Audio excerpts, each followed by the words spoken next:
I don't understand what's happened with Nico Raskin.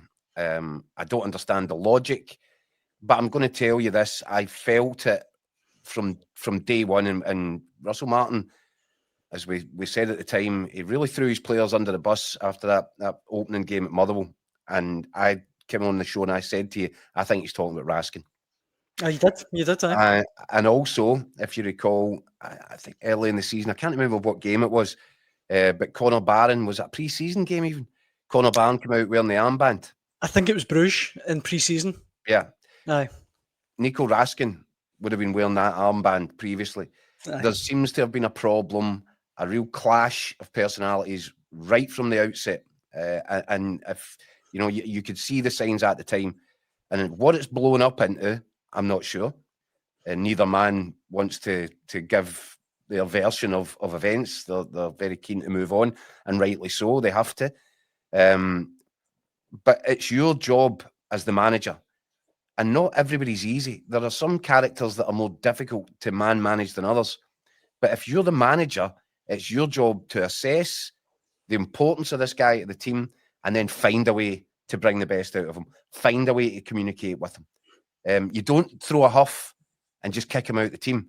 Now, it could be, and you've seen this rumour, and one of the guys mentioned it there, and I don't believe it for a second, about Nico Raskin leaking teams to the Bruges manager. That doesn't fit with what I'm told about Nico Raskin as a person. Why would they do that? From people who do know him, right? And the people that do know him, they will concede themselves that he can be challenging, he can be opinionated, but they believe it's more a sort of inquisitive side. If you ask him to do something that he doesn't naturally agree with or think that he should be doing within the confines of a team, he'll ask the question, why you want me to do this? And if I'm Nico Raskin, I've got to be perfectly honest with you. When Rangers started under Russell Martin, when the wrappers come off the Rangers that Russell Martin had in mind in that opening game against Panathinaikos, I could not for the life of me understand why Nico Raskin was getting shoved out to the left-hand side to allow Max Aarons to get on the ball and try and dominate in the middle of the pitch. That was madness. And if I was Nico Raskin, I would be asking questions about that. What is this? What exactly is it that you're looking for me to do? Because I can't contribute. I can't play my game out there. And the guy that you're asking to go into my area and do the things that I would like to do with the ball, he can't do it. So I think, and if that's all it is, if Nico Raskin has fallen out of favour because he was looked upon as an insubordinate for not just going along with what Russell Martin said and having the temerity to ask him questions about it, and that's ended with Nico Raskin being bombed out the team and bombed out the squad, I'm afraid it's really bad man management, if that's the case. And Russell Martin has a lot of explaining to do. Now, who knew? Nico Raskin comes back in at the starting lineup and Rangers look, a far better team because of it. I don't think there was anything tremendously tactical. In fact, I look back now at some of the early sort of games, the earliest games of Russell Martin's time. I'm struggling to see, has he been consistent with what he's wanting? Andy said there that he's it's going back to basics, but it's actually kind of major changes to the shape and formation, which allowed Nico Raskin yesterday to play in a far more natural position and to do what Nico Raskin tends to do when he is playing in that kind of area of the pitch, which is dominate. And he was all over the pitch for Rangers. He was by far and away, by a country mile, the best player on the pitch. Tactically, did Rangers look great? I see Russell Martin come out afterward and he seemed quite pleased with himself. And he's talking about, well, that's the way that I want him to look, and that's the way that it'll look going forward. I don't think they were any good. I don't think they were great, were they? I think it was two teams that were really looked a bit short in confidence, but Nico Raskin was the outstanding contributor on the pitch, and he made the difference.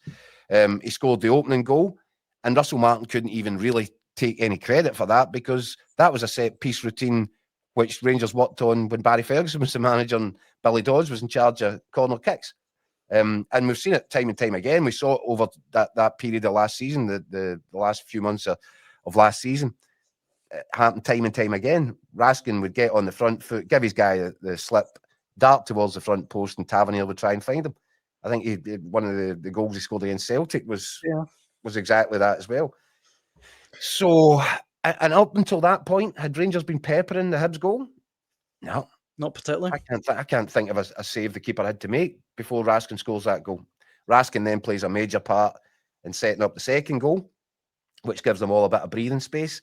And they did probably relax a little bit into the second half because of that 2-goal cushion. But it looked to me, have you ever went to a house party? Been invited over by, Never been invited to any. No, it doesn't surprise me. But if you walked in and you thought, there's a bit of beef here between the husband and wife, there's a bad atmosphere, that it becomes an awkward event. And that looked to me like Hibs were almost walking into the wrong party there. They were shuffling about, looking at the floor. Hibs didn't engage in that game. It was almost as if the sort of surreal environment, the toxic nature of it all, knocked them out their stride. It had a worse effect on Hibs than I felt it did on Rangers, funnily enough. That all said, if Martin Boyle, if his goal stands, if VAR doesn't do its job as it didn't do previously with Lon Shankland, if they don't spot that and Martin Boyle's goal stands, I don't know how that game ends up, because I think that would have transformed it as a contest.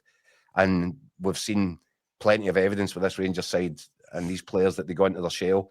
Had Hibs taken that early lead, that could have been a completely different game of football. Oh, just on that, Keith, we've got a few people saying it should have stood. Joseph here in the comments saying his hands in a natural position. But I think I'm right in saying that the law is... It's not the point. It controls the ball. Exactly. You can't into his path. Even if it's... Yeah, you can't... It's the exact same. And that's why there's been such an uproar about Shankland's goal not being chopped off, because it's very, very similar. Not identical, but very, very similar in that the motion of the arm connects with the ball and actually knocks it into his stride, and he goes on from there.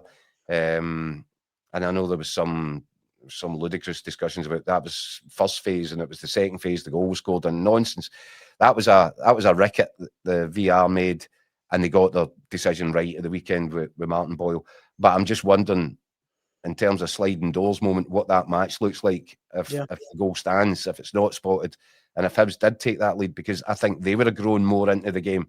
And certainly, the atmosphere around the place, it was already a tinderbox, wasn't it?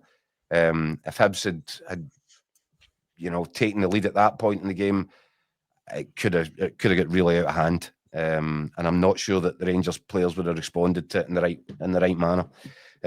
But I think they were very fortunate that whatever this row or schism has been between Nico Raskin and Russell Martin, that they both managed to find a way to nip it in the bud.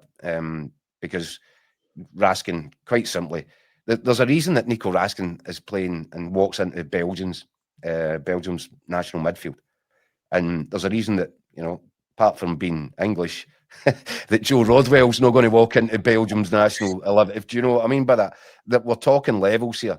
And Nico Raskin is on a different level entirely from anybody else. And it's also interesting, and this is where the Rangers supporters will be curious.